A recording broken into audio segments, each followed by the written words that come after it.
दोस्तों, आप सभी लोग कैसे हैं। हम उम्मीद करते हैं कि आप सभी लोग अच्छे होंगे और अपनी तैयारी में लगे होंगे। चलिए दोस्तों, आज से हम आधुनिक भारत के अंतर्गत अध्ययन करना शुरू करेंगे प्रारंभिक राजनीतिक संगठन को लेके।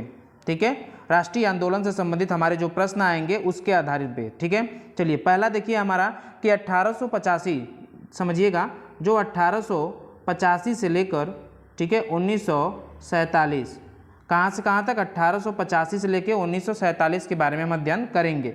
लेकिन कुछ राजनीतिक संगठन ऐसे थे जो 1885 से पहले भी बने थे। ठीक है, चलिए उसके बारे में थोड़ा देख लें। लिखा है बंगाल ब्रिटिश इंडिया सोसाइटी की स्थापना 1843 ईस्वी में हुई। इसके अध्यक्ष कौन थे? इसके अध्यक्ष थे जॉर्ज थॉमसन। कौन था? जॉर्ज थॉमसन थे। सोसाइटी के सदस्य कौन थे? जमींदार थे। सोसाइटी के सदस्य कौन थे? जमींदार थे। और देखिए अगला, इस संस्था का उद्देश्य क्या था? किसानों को उचित अधिकार दिलाना, जो किसानों का अधिकार है उसे अधिकार दिलाना और जनता की उन्नति करना, इस संस्था का या सोसाइटी का उद्देश्य था। ठीक है, बंगाल संगठन ब्रिटिश इंडियन सोसाइटी की स्थापना कब हुई थी? 1851 ईस्वी में। ब्रिटिश इंडियन सोसाइटी की स्थापना कब हुई थी? 1851 ईस्वी में। लेकिन 1838 ईस्वी में निर्मित बंगाल के जमींदारों की सभा और ब्रिटिश इंडियन सोसाइटी दोनों ने मिलकर इस 1851 में ब्रिटिश इंडिया सोसाइटी की स्थापना की। इसका उद्देश्य क्या था? कि प्रशासन में भारतीयों का प्रतिनिधित्व की मांग करना, कि अगर जो प्रशासन है जो भारत में चल रहा है उसमें भारतीय व्यक्ति का होना भी बहुत ही जरूरी है। चलिए अगला देखिए, मद्रास नेटिव एसोसिएशन। जो मद्रास नेटिव एसोसिएशन है इसकी स्थापना 1852 ईस्वी में की गई। मद्रास नेटिव एसोसिएशन की स्थापना कब की गई? 1852 ईस्वी में की गई। इस संस्था में 1857 ईस्वी में क्या हुआ? विद्रोह की निंदा की। मतलब इस संस्था ने 1857 में जो आंदोलन हुआ था उसकी यह निंदा किया, अतः इसे जन समर्थन नहीं प्राप्त हुआ। मद्रास नेटिव एसोसिएशन को भारतीय जन समर्थन नहीं प्राप्त हुआ था। ठीक है, क्योंकि इसने 1857 में विद्रोह की निंदा की थी। चलिए अगला देखिए, बम्बई एसोसिएशन। नेटिव एसोसिएशन और बम्बई एसोसिएशन दोनों 1852 में ही स्थापना हुई है दोनों का। ठीक है, देखिए मध्यम वर्ग के लोग इसमें सम्मिलित थे और व्यापारी धनी लोग। ठीक है, इसका मुख्य उद्देश्य क्या था? भारत में सिविल सेवा परीक्षा, ध्यान रखिएगा, बम्बई एसोसिएशन का मुख्य उद्देश्य था कि जो सिविल सेवा परीक्षा होती है वो कहाँ आयोजित की जाए? भारत में की जाए, और सरकारी पदों पर भारतीयों की नियुक्ति करना था। जो भी सरकारी पद हैं उस पर भारतीयों की भी नियुक्ति की जाए। ठीक है, इसकी ये मांग थी बम्बई एसोसिएशन की। ठीक है, 1852 में इसकी स्थापना हुई है। पूना सार्वजनिक सभा, इस सभा की स्थापना 1870 ईस्वी में इस उद्देश्य से की गई थी कि यह संस्था सरकार व जनता के मध्य मध्यस्थता बनाए रखेगी। सरकार और जनता के मध्य क्या करेगी? मध्यस्थता बनाए रखेगी। पूना सार्वजनिक सभा की स्थापना 1870 ईस्वी में। चलिए अगला देखिए, इंडियन लीग की स्थापना 1875 ईस्वी में शिशिर कुमार घोष के द्वारा किया गया। याद रखिएगा, इंडियन लीग। ठीक है, 1875 में शिशिर कुमार घोष ने। लीग का मुख्य उद्देश्य क्या था? नागरिकों में राष्ट्रीयता की भावना का उजागर करना और उन्हें राजनीतिक शिक्षा प्रदान करना था। जो भी राजनीतिक शिक्षा थी उन्हें प्रदान करना और राष्ट्रीयता की भावना का उजागर करना। ठीक है, चलिए अब हमारा आ जाता है भारतीय राष्ट्रीय कांग्रेस की स्थापना पे हम आ गए। भारतीय राष्ट्रीय कांग्रेस की स्थापना से ही हमारा राष्ट्रीय आंदोलन शुरू हो जाता है। यद्यपि अंग्रेजों ने 1857 में हुए विद्रोह को दबा दिया था, किंतु वे भारतीय हृदयों में जन्मी राष्ट्रीय भावना को नहीं दबा सके। मतलब 1857 के विद्रोह को तो इन्होंने दबा दिया था अंग्रेजों ने, लेकिन जो भारतीयों के मन में एक राष्ट्र की भावना आ गई थी उसे ये नहीं दबा पाए, जिसके कारण से राष्ट्रीय की भावना उत्तरोत्तर तीव्र होती रही। जो भारतीय लोग थे उनके अंदर राष्ट्र की भावना बढ़ती जा रही थी। राजनीतिक अधिकार प्राप्त करने हेतु देशव्यापी आंदोलन चलाने के लिए भारतीय डाक राष्ट्रीय संस्था आवश्यकता अनुभव कर रहे थे। मतलब जो भारतीय लोग थे वो भारतीय डाक राष्ट्रीय संस्था की आवश्यकता अनुभव कर रहे थे, जिससे कि पूरे भारत में ये क्या किया जाए? राष्ट्रीय भावना को उजागर किया जा सके। देखिए 1857 के पश्चात 1885 ईस्वी तक अनेक संस्थाओं का निर्माण भी हुआ, किंतु इन संस्थाओं को कुछ विशेष सफलता न मिली। बहुत से संस्थाएं बनी थी लेकिन फिर भी उन्हें कोई विशेष सफलता नहीं मिली। इससे पहले भी 1885 से पहले भी कुछ संस्थाएं बनी थी जो भी आपको हमने बताया, लेकिन उसे भी कोई विशेष सफलता नहीं मिली। लेकिन 1885 का भारतीय राष्ट्रीय कांग्रेस जो बना था वही क्या हुआ, उसको सफलता मिली, जिससे कि हमें आज़ादी का एक रूप भी दिखाई दिया। 1889 ईस्वी में नीति संबंधित मतभेद होने के कारण, नीति मतलब विचारों में मतभेद होने के कारण लॉर्ड लिट्टन ने एक कांग्रेस अधिकारी एलन ऑक्टेवियम ह्यूम की पदोन्नति की थी। इस घटना ने उसे राजनीतिक आंदोलनकारी बना दिया। ठीक है, जो लिट्टन था उसने क्या किया था, एक अंग्रेजी अधिकारी था जिसका नाम था एलन ऑक्टेवियन ह्यूम की पदोन्नति कर दी थी, जिसके कारण से उसके अंदर राजनीतिक आंदोलनकारी की भावना बन गई। बाद में तत्कालीन गवर्नर लॉर्ड डफरिन की सलाह पर, तत्कालीन गवर्नर कौन है, लॉर्ड डफरिन की सलाह पर इसी अंग्रेज अधिकारी ने भारतीय नेताओं से विचार विमर्श कर 1885 ईस्वी में भारतीय राष्ट्रीय कांग्रेस की स्थापना की। अब देखिए यही फिर लॉर्ड डफरिन जब आया था तो फिर इसने क्या कहा, इन्हीं एलन ऑक्टेवियम को कहा कि ऐसा है कि भारतीय एक क्या किया जाए, एक संस्था बनाई जाए जिससे कि भारतीय भी हम लोगों से जुड़ सके। ठीक है, भारतीय नेताओं से फिर इसने विचार करना शुरू कर दिया और 1885 में इसने भारतीय राष्ट्रीय कांग्रेस की स्थापना कर दी। ठीक है, और यह स्थापना की। पूना में इसका प्रथम अधिवेशन बुलाया जाना तय था। पूना में, कहाँ पे, पहला अधिवेशन पूना में बुलाया जाना था, किंतु पूना में फ्लैग फैल जाने के कारण, उसमें बीमारी थी फ्लैग फैल जाने के कारण वहाँ अधिवेशन न बुलाया जा सका। मतलब पहला अधिवेशन पूना में बुलाया जाना था लेकिन वहाँ पे फ्लैग जैसी बीमारी फैल गई, जिसके कारण से वह अधिवेशन वहाँ पे बुलाया नहीं गया। अब ये अधिवेशन, अतः अब पूना के स्थान पर अधिवेशन का स्थान बम्बई के गोकुलदास तेजपाल संस्कृत विद्यालय, देखिए ध्यान रखिएगा, बम्बई में गोकुलदास तेजपाल संस्कृत विद्यालय में प्रथम अधिवेशन हुआ। अब 1885 का पहला अधिवेशन कहाँ हुआ, बम्बई में हुआ, गोकुलदास तेजपाल संस्कृत विद्यालय में। ठीक है, चलिए आगे देखते हैं। इस अधिवेशन की अध्यक्षता व्योमेश चंद्र बनर्जी ने की। अब आपसे पूछेगा 1885 का पहला अधिवेशन की अध्यक्षता किसने की थी, व्योमेश चंद्र बनर्जी ने की थी। और यह अधिवेशन कहाँ हुआ था, मुंबई में हुआ था। यह मुंबई में कहाँ पे हुआ था, गोकुलदास तेजपाल संस्कृत विद्यालय में हुआ था। ठीक है, इसमें कितने अधिवेशन में कितने लोग उपस्थित थे, 72 लोगों ने इस अधिवेशन में भाग लिया था। ठीक है, चलिए अगला देखिए। A.O. ह्यूम को इस संस्था का सचिव नियुक्त किया गया था। ध्यान रखिएगा, इस संस्था के ये क्या थे, सचिव थे, और 20 वर्षों तक सचिव थे। कितने साल तक, 20 वर्ष तक, 1905 तक। ठीक है, कौन सचिव था भारतीय राष्ट्रीय कांग्रेस के, A.O. ह्यूम। ये क्वेश्चन पूछ सकता है आपसे। ठीक है, फिर लिखा इस संस्था की एक शाखा 1889 ईस्वी में इंग्लैंड में भी खोली गई। अब देखिए ये क्वेश्चन आपसे पूछ सकता है कि भारतीय राष्ट्रीय कांग्रेस की दूसरी शाखा या पहली एक शाखा किस जगह पे खोली गई, वह इंग्लैंड में खोली गई। और कब खोली गई, 1889 ईस्वी में। ठीक है, यद्यपि A.O. ह्यूम ने, ध्यान से देखिए, यद्यपि A.O. ह्यूम ने रक्षा अर्थात सेफ्टी वाल्व के रूप में भारतीय राष्ट्रीय कांग्रेस की स्थापना की थी। देखिए रक्षा तथा सेफ्टी वाल्व, अब इसका मतलब समझिए, जो रक्षा और सेफ्टी वाल्व का मतलब है कि अगर भारतीय कोई राजनीति या कोई भी अन्य प्रकार की घटनाएं करते हैं तो उसकी जानकारी हमें इसके माध्यम से मिल जाएगी। यह एक सेफ्टी की तरह कार्य करेगा जो भारतीय राष्ट्रीय कांग्रेस है। किंतु शीघ्र ही कांग्रेस स्वाधीनता संग्राम के लिए कटिबद्ध हो गए। ठीक है, चलिए आगे देखिए। लिखा है ब्रिटिश सरकार ने पहले कांग्रेस से सहयोग किया। जो ब्रिटिश सरकार ने पहले कांग्रेस से सहयोग किया, फिर उदासीनता का दृष्टिकोण अपनाया, किंतु बाद में विरोध के उपरांत दमन की नीति अपनाई। अब ये सोचने लगा, पहले तो वहाँ भारतीय राष्ट्रीय कांग्रेस का सहयोग कर रही थी, लेकिन बाद में उसे क्या करना चाहती थी, समाप्त करना चाहती थी भारतीय राष्ट्रीय कांग्रेस को। उसका जो उद्देश्य था अंग्रेजों का, वो पूरा नहीं हो रहा था। यहीं से कांग्रेस की नीति में भी परिवर्तन हो गया।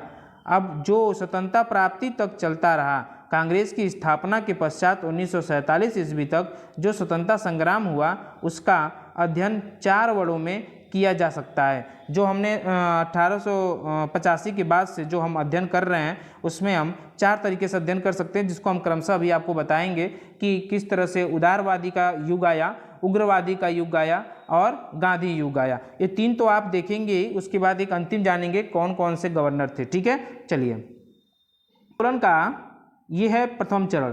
प्रथम चरण को हम क्या बोलते हैं? उदारवादी काल। इसका जो समय सारणी है 1885 से लेके 1905 तक। पहला जो आंदोलन का प्रथम चरण है, मतलब 1885 से लेकर 1947 के बीच में जो हम अध्ययन करेंगे, उसमें जो हमारा पहला चरण है, ठीक है, वो कौन सा? 1885 से लेके 1905 तक। अब इसके बीच में कौन सी घटनाएं हुई उसके बारे में हम अध्ययन करेंगे। देखिए, बंबई में हुए प्रथम अधिवेशन के पश्चात कांग्रेस की शक्ति में लगातार वृद्धि होती गई। प्रारंभिक 20 वर्षों में सुरेंद्रनाथ बनर्जी, दादा भाई नौरोजी, फिरोज शाह मेहता, गोपाल कृष्ण गोखले, व्योमेश चंद्र बनर्जी, पंडित मदन मोहन मालवीय ने भारतीय राष्ट्रीय कांग्रेस का नेतृत्व किया। अब देखिए, 20 वर्षों तक इतने जो नेतागण हैं, सुरेंद्रनाथ बनर्जी, दादा भाई नौरोजी, फिरोज शाह मेहता, गोपाल कृष्ण गोखले, व्योमेश चंद्र बनर्जी और पंडित मदन मोहन मालवीय, इन्होंने क्या किया था? अपना पूरा नेतृत्व दिया था 1885 से लेकर 1905 के बीच में। इन्हीं नेताओं को हम लोग उदारवादी नेता बोलते हैं। इन्हीं नेताओं को हम लोग क्या बोलते हैं? उदारवादी नेता बोलते हैं। प्रथम चरण में यही थे। ठीक है, इनकी जो विचार थे, यह विचार थे किस तरीके से हम राजनीतिक क्षेत्र से अंग्रेजों को अपनी चीज़ों को मनवाएं हैं, राजनीतिक क्षेत्र की तरह से हम कैसे अंग्रेजों से अपनी बातों को मनवा सकें, ये इनके विचार थे। उदारीवाद। ठीक है, उदारीवाद। चलिए, इसमें देखिए, चूंकि इन नेताओं पर ब्रिटिश उदारवाद का पूरा प्रभाव था। ब्रिटिश उदारवाद मतलब ब्रिटिश से जुड़कर भी वो काम करना चाहते थे, अतः ये उदारवादी कहलाए। देखिए, उदारवादी कहलाए, इनका युग उदारवादी युग कहलाया। मतलब 1885 से लेकर, ठीक है, 1905 तक किसका युग है? उदारवादियों का युग है। ठीक है, उदारवादी वैधानिक तरीकों से प्रतिवर्ष कांग्रेस के अधिवेशन में पारित मांगों को समाचार पत्रों, भाषणों के माध्यम से जनता में प्रसारित करते थे। याचिकाओं एवं स्मरण पत्रों को विनम्र भाषा में लिखकर गृह सरकार के समक्ष प्रस्तुत करते थे। मतलब क्या है कि जब भारतीय राष्ट्रीय कांग्रेस थी 1885 से लेकर 1905 तक, ये जो उसके नेता थे, ये क्या करते थे? प्रतिवर्ष अपने एक अधिवेशन किया करते थे और इस अधिवेशन में अपने विचार को रखते थे और इस विचार को पारित किया जाता था। पारित करने के बाद ये जन तक पहुंचाने के लिए किसका सहयोग लेते थे? समाचार पत्रों का, भाषणों का, ये क्या करते थे? सहयोग लेते थे और लिखित रूप से यह गृह सरकार, जो उस समय ब्रिटिश की भारत में सरकार थी, उसको एक समक्ष ये अपने विचारों को प्रस्तुत किया करते थे। ठीक है, चलिए देखिए, अपने उदारपूर्वक तरीकों से कांग्रेस ने प्रतिवर्ष अधिवेशन कर राष्ट्रीय जागृत राजनीतिक शिक्षा, भारतीयों में संगठन की भावना उत्पन्न करने का कार्य किया है। 1892 ईस्वी में इंडियन काउंसिल एक्ट, ध्यान से देखिए, 1892 ईस्वी में इंडियन काउंसिल एक्ट पारित किया गया। अब ध्यान रखिएगा, इंडियन काउंसिल एक्ट कब पारित किया गया? 1892 ईस्वी में, जिससे भारतीयों को पहले की अपेक्षा अधिक राजनीतिक अधिकार प्राप्त हुए। ये जो इंडियन काउंसिल एक्ट पारित हुआ था 1892 में, इससे भारतीयों को राजनीतिक अधिकार ज़्यादा मिलने लगा। ठीक है, चलिए देखिए, कांग्रेस में भाग लेने वाले सदस्यों की संख्या में लगातार वृद्धि होती गई। पहले अधिवेशन में 72 थे, ऐसे करके क्रमशः लोगों की संख्या बढ़ने लगी। अनेक विद्वानों ने उदारवादियों की कार्य पद्धति की कटु आलोचना भी की। कुछ विद्वान थे, उन्होंने कहा कि ऐसा है कि उदारवादी जिस तरह से नीति अपना के कार्य कर रहे हैं, इस तरह आज़ादी मिलना बड़ा ही कठिन है। ठीक है, जो भी हो, इतना तो सत्य है कि उदारवादियों ने अपने तरीकों से स्वतंत्रता प्राप्ति हेतु संघर्ष किया। इसमें यह बताना है कि जो उदारवादी थे, जो 20 साल तक इन्होंने अपने कार्य किए, उसमें यह एक स्थिरतापूर्वक कार्य करके अपने देश को आज़ाद कराना चाहते थे। ठीक है, उनका संघर्ष था। दूसरा देखिए, आंदोलन का समय जो था वो उग्रवादी था। कैसा? उग्रवादी। उग्रवादी का समय काल कितना है? 1905 से 1919 तक। अब ध्यान रखिएगा, उदारवादी का समय 1885 से लेके 1905 तक, उग्रवादी का समय 1905 से लेके 1919 तक। 1905 ईस्वी से 1919 के मध्य, ध्यान से समझिएगा, 1905 ईस्वी से लेके 1919 के मध्य कांग्रेस का नेतृत्व एक नवीन उग्र विचारधारा के नेताओं लोकमान्य तिलक, बिपिन चंद्रपाल, अरविंद घोष, लाला लाजपत राय आदि द्वारा किया गया। कभी कभी आपसे ऐसा प्रश्न पूछता है कि इनमें से कौन उदारवादी नेता है, कभी कभी आपसे ऐसा प्रश्न पूछता है इसमें से कौन उग्रवादी नेता है। तो आप इसमें ध्यान रखिएगा। अभी उदारवादी के बारे में मैंने बताया, कितने नेता, फिरोज शाह मेहता, ठीक है, गोपाल कृष्ण गोखले, ऐसे जितने भी नेताओं को बताया आप उसको दिमाग में रख लीजिएगा कि वो उदारवादी नेता हैं। और ये उग्रवादी नेताओं में सबसे महत्वपूर्ण जो नेता हैं, देखिए लोकमान्य तिलक, ठीक है, बिपिन चंद्रपाल, अरविंद घोष बहुत इंपॉर्टेंट है, लाला लाजपत राय, ठीक है, आदि, ये सब क्या है, उग्रवादी नेता हैं। आगे देखिए, बंगाल विभाजन के पश्चात इस नवीन विचारधाराओं का उदय हुआ। 1905 में बंगाल विभाजन हुआ। अभी हम पढ़ेंगे सारा डिटेल, अभी हम केवल ये जानते हैं जो चरणों में हमने बांटा है पढ़ने के लिए। 1905 में जब बंगाल विभाजन हुआ तो इसका उदय हुआ उग्रवादियों का। ये लोग नरम दल के नेताओं से भिन्न विचार रखते थे। उदारवादी मतलब नरम दल के नेताओं से ये क्या करते थे, भिन्न विचार रखते थे। इन उग्रवादियों ने अपना लक्ष्य स्वराज प्राप्ति रखा। क्या रखा? स्वराज प्राप्ति अपना लक्ष्य रखा, ठीक है। और उनका विचार था कि स्वशासन के बिना कोई सुधार नहीं हो सकता। इनका ये कहना था जब तक हम खुद शासन नहीं करेंगे तब तक हमारे देश में कोई भी विकास नहीं होगी।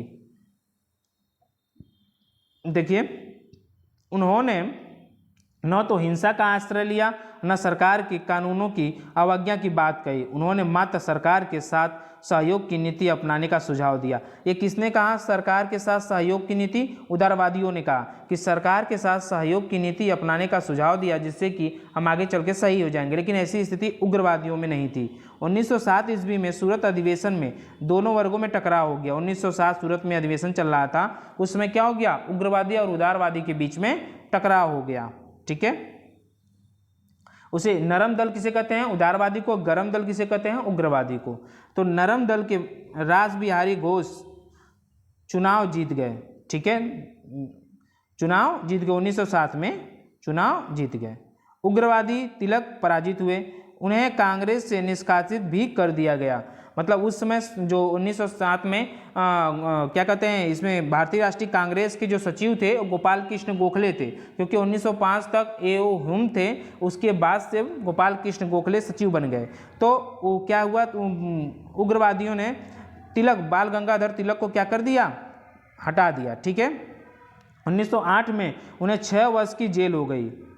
बाल गंगाधर तिलक को 1908 में 6 वर्ष की क्या हो गई, जेल हो गए। बिपिन चंद्रपाल ने अवकाश ले लिया, मतलब राजनीति से हट गए बिपिन चंद्रपाल। उन्हें कांग्रेस से निष्कासित भी कर दिया गया।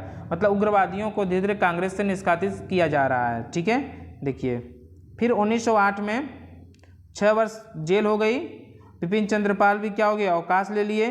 अरविंद घोष पांडिचेरी चले गए और लाला लाजपत राय अमेरिका चले गए। मतलब उग्रवादियों की जो अच्छे नेता थे वो नेता कांग्रेस पार्टी से निष्कासित हो गए और वो क्या किए, पूरी तरीके से राजनीति से दूर होने लगे। तब तिलक जेल से छूटकर वापस आए। तिलक क्या हुआ, जेल से छूटकर वापस आए। 6 साल बाद उग्रवादियों की पुनः गतिविधि शुरू हो गई। जब तिलक वापस आ गए तो उग्रवादियों की गतिविधि पुनः शुरू हो गई। 1916 ईस्वी में उग्रवादी कांग्रेस में पुनः प्रवेश कर गए। कांग्रेस में क्या हो गया, 1916 में प्रवेश कर गए उग्रवादी, और उनका प्रभुत्व बढ़ता ही गया। उग्रवादियों का प्रभुत्व भारतीय राष्ट्रीय कांग्रेस में बढ़ता ही गया।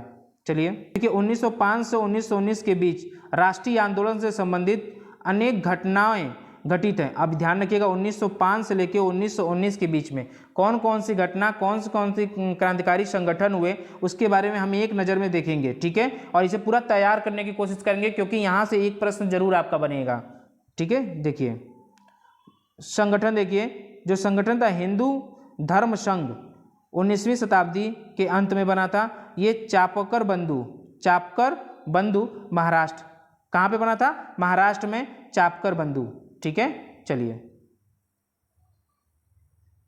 दूसरा देखिए, दूसरा संगठन मित्र मेला 1899 में। मित्र मेला की स्थापना 1899 में हुई थी। ये एक आंदोलन था, क्रांतिकारी आंदोलन।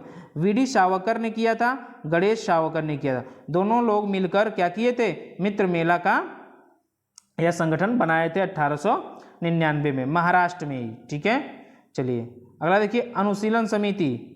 ये बहुत इंपॉर्टेंट है, कई बार पूछ चुका है एग्जाम में। अनुशीलन समिति की स्थापना 1902 ईस्वी में हुई। वरिंद्र कुमार घोष ने, जतीन्द्र नाथ बनर्जी ने, प्रबोध मित्र, पुलिन दास, सतीश चंद्र बोस, प्रथम नाथ मित्र, इतने लोगों ने मिलकर अनुशीलन समिति की स्थापना की है। कहाँ पे? बंगाल में। कहाँ पे? बंगाल में। अभिनव भारत समाज की स्थापना 1904 में हुई थी। वीडी सावरकर ने किया था। किसने किया था? वीडी सावरकर ने। ये भी कहाँ किया था? महाराष्ट्र में। ठीक है, महाराष्ट्र में। चलिए अगला देखिए आंदोलन। अगला आंदोलन है भारत माता सोसाइटी की स्थापना 1904 में हुई। जे.एम. चटर्जी ने किया था। जे.एम.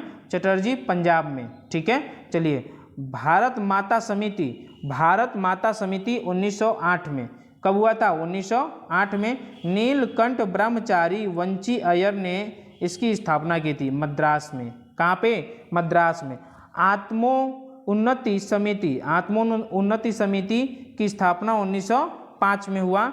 बिपिन बिहारी गांगुली ने किया। किसने किया? बिपिन बिहारी गांगुली। ये कहाँ के हैं? बंगाल के हैं। कहाँ के हैं? बंगाल के हैं।